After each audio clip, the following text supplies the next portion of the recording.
Yeah, I'm back. So much for keeping it to a part 1 blog.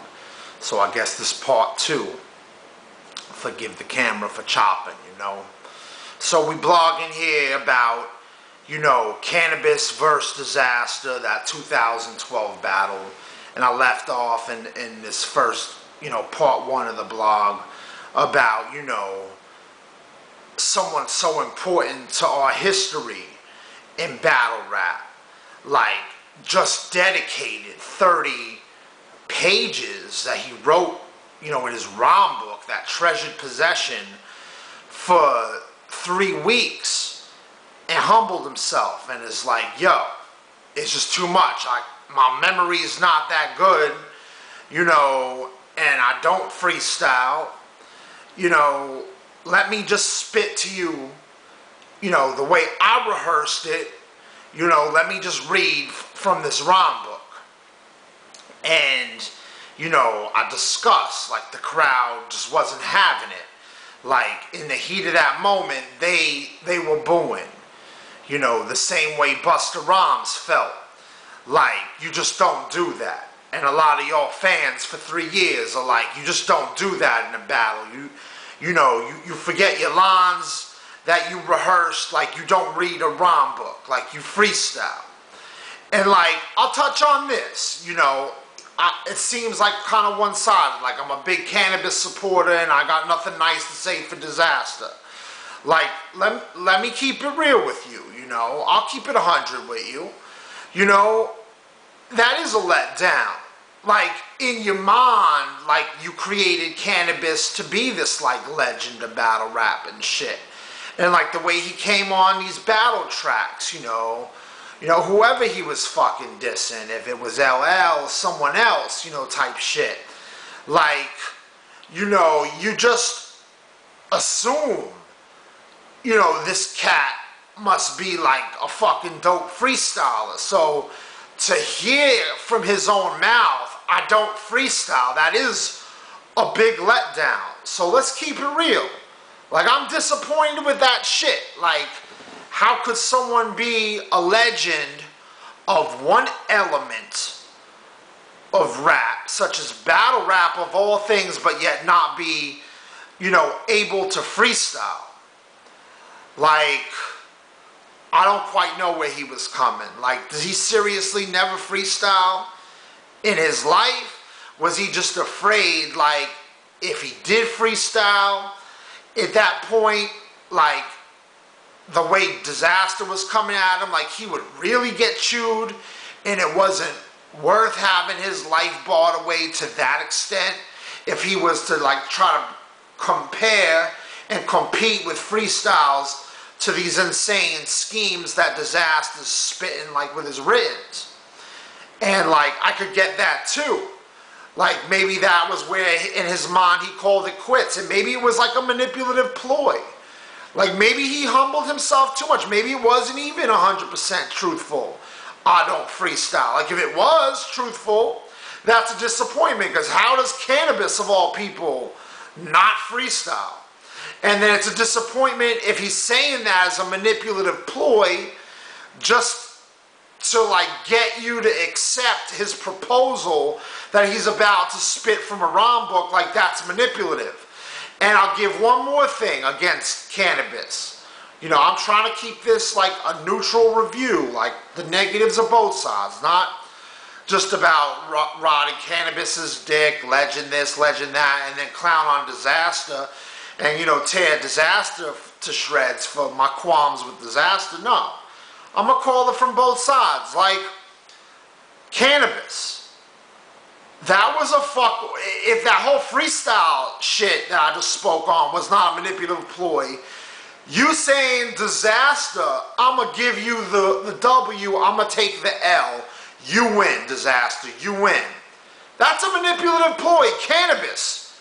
It's not for you to decide if Dizaster gets the W or the L. That's for the judges to decide. That's for the fans to decide. Like, so that's just manipulative to me. That's like a manipulative ploy for you to, like, win over Dizaster approval of what you're about to propose, and win over the crowd's approval for what you're about to propose, like by humbling yourself so much that you're going to give him the win. Like, he was taking the win because his bars were over yours. You know what I'm saying? His bars were more than whatever you spit. In the 2 rounds that you spit, Dizaster's 2 rounds, like compared to that, regardless of the fact that I think Dizaster double times too much to the point where he loses breath, and then when he hits the punchline, he's screaming the punchline like mid-losing breath just to get the punchline out.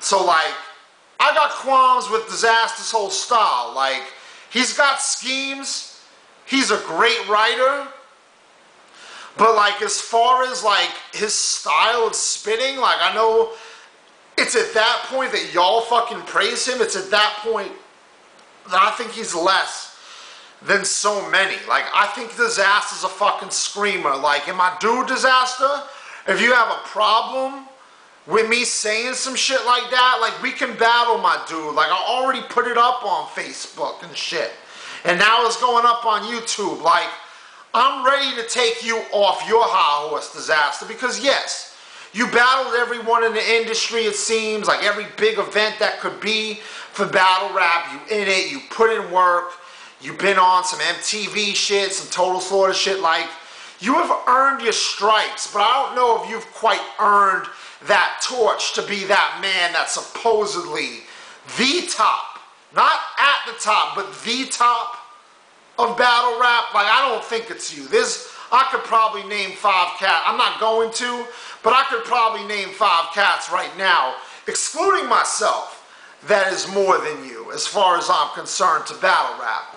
But we're gonna keep it Tank Lip versus Dizaster. Like, I could dethrone you if you really are sitting in that throne and walking in those carry the torch type shoes right now. It could be Tank Lip versus Dizaster. So I'm ready, my dude. Like, set it up. I ain't afraid of no one. I don't see colors, I don't see tears. You know what I'm saying? Like, I'm blonde, I'm tear blonde. Like, I understand my status in battle rap couldn't be more at the bottom and you couldn't be more at the top. But like, that ain't no thing to me. We could do this. So I'm just saying, that we get that out of the way. So back to this shit. You know, it was kind of manipulative for Canibus to be like fucking, like, who is he to decide? Like, if anything is for organic to make a comment like that. Like, oh, Canibus forfeits, Dizaster gets the L. So that was like a manipulative ploy just to win Dizaster and the crowd over, just so you could maybe save some face instead of completely choking. Obviously, you didn't want to freestyle. You wanted to get their approval, and it was kind of selfish at that point. Like, you wanted to read your rhyme book, and you was willing to deface yourself, basically, give people wins that are not even for you to give. Like, his bars decided who won that battle, not for you to say you forfeit and you give him. He was taking the W anyway, Canibus. So that's on some other shit. But, you know, at the end of the day, my main point of this thing was, like, it is what it is. Whether he was being manipulative or not, you know, Canibus wants to offer a rhyme book solely dedicated to spitting at Dizaster. Who the fuck is Dizaster to disrespect Canibus? Like, your expressions, Dizaster, basically were a physical reenactment to the words you said in later blogs recapping the shit. How you was thinking, like, Canibus, don't do this. You're gonna hurt yourself. It's suicide, Canibus, for you to pick up that rhyme book and read it to me. Like, saying on some compassionate shit. Like, you didn't want it for him. Like, Dizaster, you didn't want it for Canibus, for him to humiliate himself. And I see it from a different perspective, and I think, like, your mannerisms and expressions, the way you look